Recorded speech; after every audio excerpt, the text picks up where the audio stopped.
घमंडिया गठबंधन को इसका नुकसान उठाना ही पड़ेगा। वो जड़ों से उखड़ जाएंगे। प्रधानमंत्री नरेंद्र मोदी ने जो महीनों पहले कहा वो अब होता दिखाई दे रहा है। धीरे धीरे इंडी गठबंधन का असली चेहरा समझ में आ रहा है। समझ आ रहा है कि जिस रस्सी से सभी विपक्षी दल बंधे थे उसमें अब कई गांठें लग चुकी हैं। दिखाने के लिए जो विपक्षी दल साथ थे वो अब अलग राह पकड़ चुके हैं। सबसे बड़ा सवाल तो उठ रहा है कांग्रेस पर, जो खुद को इस गठबंधन में बड़ा भाई मान रही थी। लेकिन अब उसी कांग्रेस के नेता राहुल गांधी के नेतृत्व पर सवालों की बौछार हो रही है। मांग हो रही है कि टीएमसी प्रमुख ममता बनर्जी को अब इंडी गठबंधन का नेतृत्व मिलना चाहिए।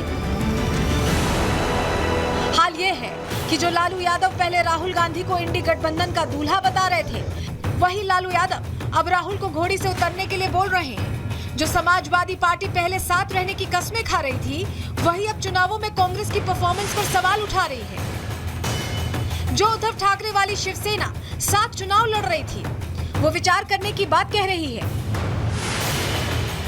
और अब इंडी गठबंधन में मची इस खींचतान पर बीजेपी हमलावर है। बीजेपी नेता राहुल गांधी को ऑप्शनल लीडर बता रहे हैं। दावा कर रहे हैं कि 2024 में सरकार नहीं बनी तो ये अपने अपने रास्तों पर जा रहे हैं। विपक्ष में उठापटक चल रही है, तो मुझे तो लगता है सबसे बड़ी बात यह है कि राहुल गांधी को समझाने की कोशिश की जाए कि संसद चलाने में जिम्मेवारी भी बहुत जरूरी होती है। सिर्फ मुखौटा से सदन नहीं चलता। देखो, गठबंधनों का हश्र यही होता है। गठबंधन तो एक छोटी सी बात है।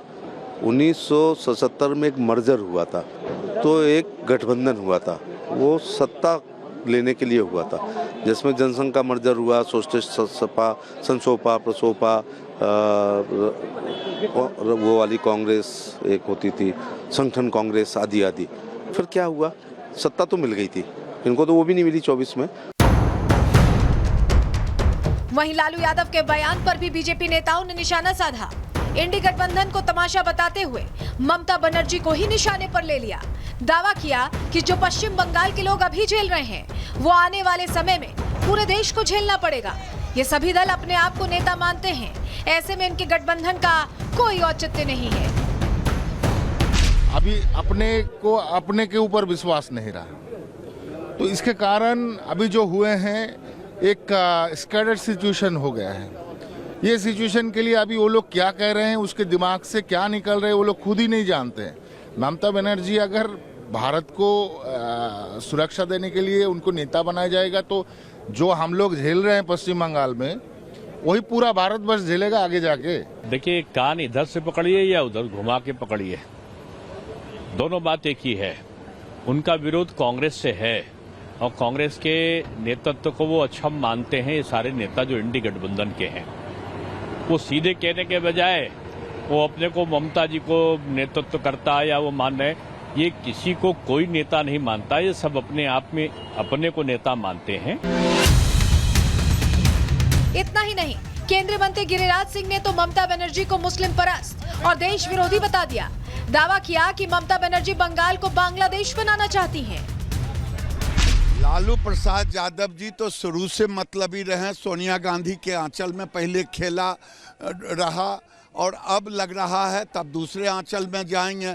लेकिन कौन ममता बनर्जी है? वही ममता बनर्जी जो बंगाल को बांग्लादेश बना रही है। पहले वो रोहिंग्या मुसलमानों को चिन्हित करके बाहर करे, बांग्लादेशियों को बाहर करे। ममता बनर्जी का चेहरा मुस्लिम परस्त और देश विरोधी चेहरा। एक तरफ इंडी गठबंधन में नेतृत्व को लेकर मचे बवाल और राहुल गांधी पर उठते सवालों के बीच अब देखना होगा कि ममता बनर्जी और राहुल गांधी के बीच छिड़ी ये जंग किस ओर जाकर खत्म होती है। Bureau report, Republic Bharat. तो इंडी ब्लॉक में ये अपनी कुर्सी को लेकर जो लड़ाई चल रही है, इसको लेकर अब रिएक्शंस लगातार आ रहे हैं। रामदास अठावले ने इस पर क्या कहा है, वो भी आपको सुनवा रहे हैं। मुझे लगता है कि ममता बनर्जी को मतलब इंडिया आघाड़ी का प्रमुख बनाने की सूचना लालू प्रसाद यादव जी ने दी है।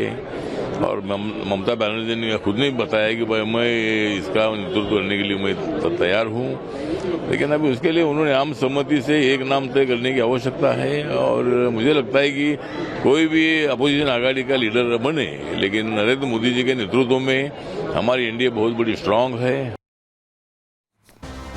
तो देखिए, बहुत सारे दलों की राय आपने सुन ली, लेकिन आज एक बैठक होने वाली है दिल्ली में इन दो बड़े चेहरों की, जिन्हें आप देख रहे हैं, अरविंद केजरीवाल और शरद पवार की बैठक होने वाली है। इसमें भी कहा जा रहा है कि इसी मुद्दे पर चर्चा होगी। जानकारी आपके सामने रख रहे हैं। इंडी गठबंधन में नेतृत्व को लेकर खींचतान के बीच ये बड़ी बैठक मानी जा रही है। दिल्ली में शरद पवार और अरविंद केजरीवाल बैठक करके चर्चा करने वाले हैं। बैठक में ममता बनर्जी को कमान देने को लेकर चर्चा हो सकती है, जानकारी मिल रही है अंदर खाने से। शरद पवार ने ममता का समर्थन करते हुए एक सक्षम नेता बताया था। हमने आपको जानकारी भी दी थी कि एनसीपीएस का क्या स्टैंड है।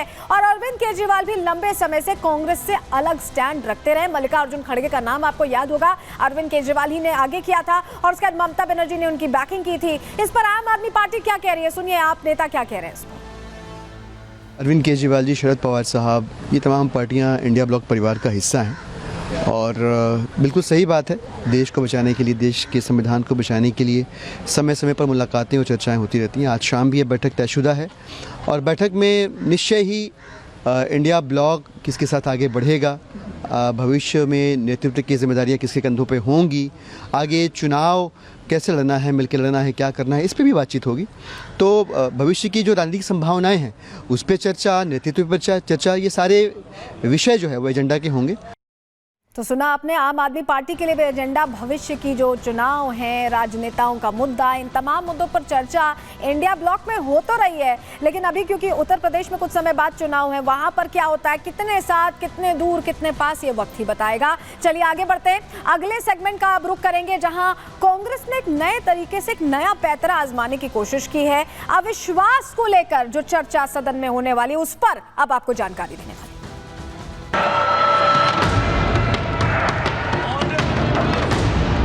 लेकिन मेरा आपसे आग्रह है कि हमें गरिमा रखनी चाहिए। लोकतंत्र में मेरी आवाज दबाई जा रही है, विपक्षी मुझे आवाज उठाने नहीं दे रहे हैं। आज एक बहाना मिल गया कि सरकार को कि ये सदन से भाग जाए। ये खुद शोर मचाते हैं और फिर कहते हैं सदन चलाओ। कितना विरोधाभास है इनके बयानों में। हाँ, हाउस नहीं चल रहा है और सरकार जानबूझ के हाउस को चला नहीं रही है, या फिर इनसे चल ही नहीं रहा है। हमारे पास बिल है, हम चर्चा करना चाहते हैं, ऐसे ही करना है तो हम बिल पारित करते थे। ये जानबूझकर भाजपा सत्ता पक्ष सदन को चलने नहीं दे रही है।